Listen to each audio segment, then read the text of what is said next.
Your third Stat Lab assignment is a study of standard deviation using the Weber's Law lab.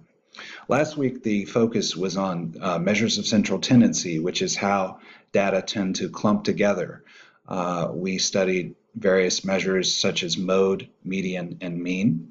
This week, you're studying measures of dispersion, or how the data tend to spread apart in your distribution. The common measure of dispersion is standard deviation, which we'll cover this week in the lab.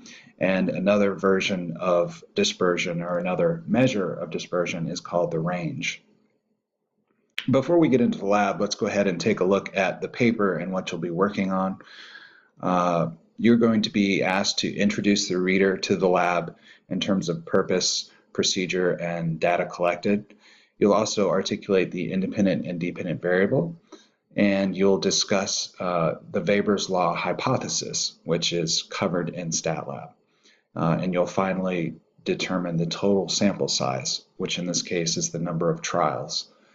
You'll then be asked to provide the reader with a visual representation of your data, which in this case is an APA formatted table with various statistics that I'll cover later. And then you'll be asked finally to interpret your data. You'll report your mean, range, and standard deviation for each group, and then discuss those data in terms of whether or not to confirm or reject the Weber's Law hypothesis. When you go into Stat Lab and you go into the Weber's Law lab itself, you'll be provided with some background information on standard deviation and information on Weber's Law itself. The actual trials, which there are 30, is similar to previous labs. What will happen is that you'll be presented with a target stimulus, and your job is to take your slider and adjust your matching circle as closely as possible to that target stimulus. And again, there's a total number of 30 trials. Once you've completed all of your trials, you'll get additional information in Stat Lab in terms of your independent and dependent variable, the Weber's Law hypothesis, and information on the calculation of the mean, sum of squares, and standard deviation for each of your conditions. There will be 3 conditions: a matching circle of 10 pixels, 30 pixels, and 50 pixels. And I went ahead and did the calculations by hand just as a cross-check. But as in previous assignments, I'm going to show you how you can do all of this in Excel. So you're going to need your trial by trial data. What you'll see is 3 columns of data. Of course, the trial number itself, the target circle in pixels, so it's either a 50, a 10, or a 30, and then you'll have your matching circle data. So what you'll want to do to get this in Excel is to highlight all of your information with your mouse and press Control-C for copy. If you go over to Excel, into a blank spreadsheet, if you select the first 3 columns, then press Control-V on your keyboard. And there you have all of your raw data unsorted. So the first step before you can actually analyze your data is to sort your data. If you go under the Data tab, you'll see the Sort button. And I've already done this ahead of time. Let me clear that out. The first sort is by target circle radius, smallest to largest. And then the second sort is by matching circle radius, smallest to largest. Press OK, and your data is now sorted. You have all of your 10s sorted from smallest to largest. So for example, in this trial, trial number 11, the target circle was 10 pixels, and my slider, I made my circle 10.3 pixels in radius. So once you have all of your data sorted properly, you're then ready to start all the calculations you need for your paper, which I've gone ahead and done many of them ahead of time. What I'm going to focus on in this analysis is the 10 circle radius, and you'll also have to perform these calculations for the 30 circle radius as well as your 50 circle radius. The first thing that you have to calculate for this assignment is the mean score, the average score. And this is what you studied in class last week. In Excel, the command for mean is actually called average.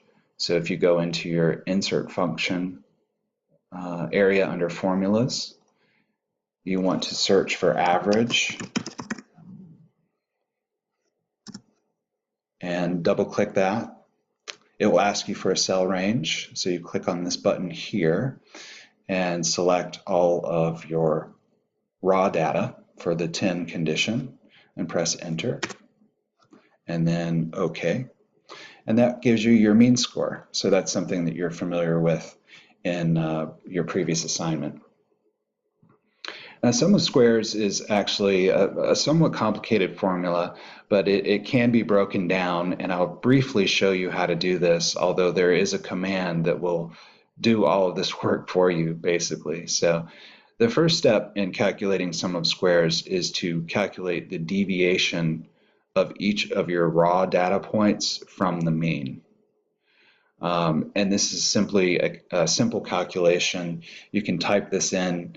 Whenever you're typing in your own formulas, you always start with the equals symbol. And then to calculate the deviation, you select the raw data, and then you subtract that from the mean. So in this case, it's 10.3 minus the mean, or 10.9. If you press enter, you'll see that the deviation is negative 0.6 pixels from the mean. The great thing about Excel is once you've created a formula like this, you can then paste it into other cells. If you take your cursor, you'll see a little green box at the bottom right corner of this cell.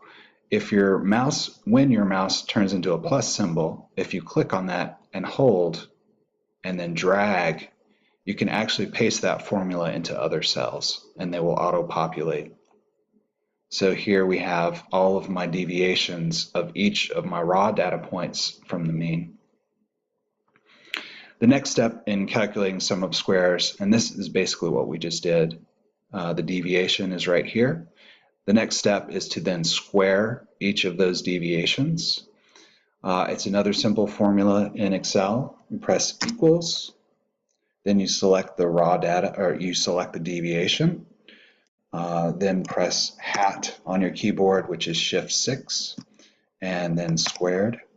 So this is the deviation squared. You press enter. So of course, negative 0.6 squared is 0.36.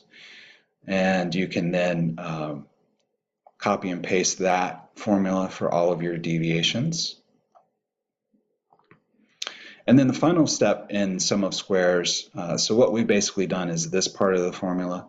The final part of the formula is sigma, or sum.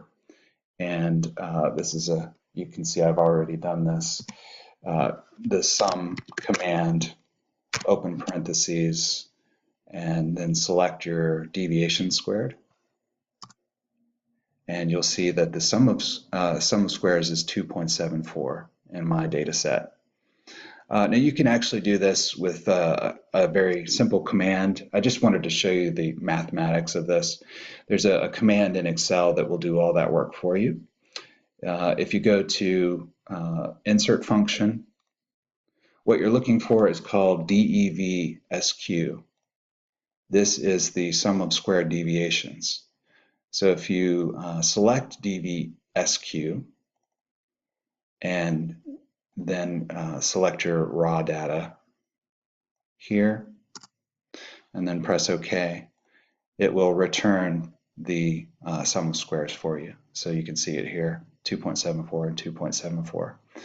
The standard deviation is a two-step process in terms of calculating it by hand. You first take the sum of squares and divide by n minus 1. Excuse me. N in this case is the number of trials we have 10 trials, and so 10 minus 1 is 9. So you divide the sum of squares by 9. You can see I've done that here, and I'll go ahead and show you how that's done as well. So it would be equals, and then the sum of square deviations divided by is the / 9 equals 0.30444, etc. And then the final step is to take this value and take the square root of it. And you can see I've done that here. The square root command is sqrt, and then you select that value and take the square root of it. And you'll get your final calculation, which is 0.551765, so on. We tend to round to 2 decimal places when reporting in APA format. You can get this also through a simple command in Excel. If you go to Insert Function, what you're looking for here is called STDEV, for standard deviation. If you select that, and then select your raw data and press OK, you'll see here 0.551765 matches our manual calculation. The range is another measure of dispersion. It's a crude measure, but it does provide some information. So basically what the standard deviation is telling me is that each of my raw data points is on average 0.55 pixels from the mean. The range will tell you the sort of the spread from smallest to largest, and it's a very simple calculation. I usually do this by hand.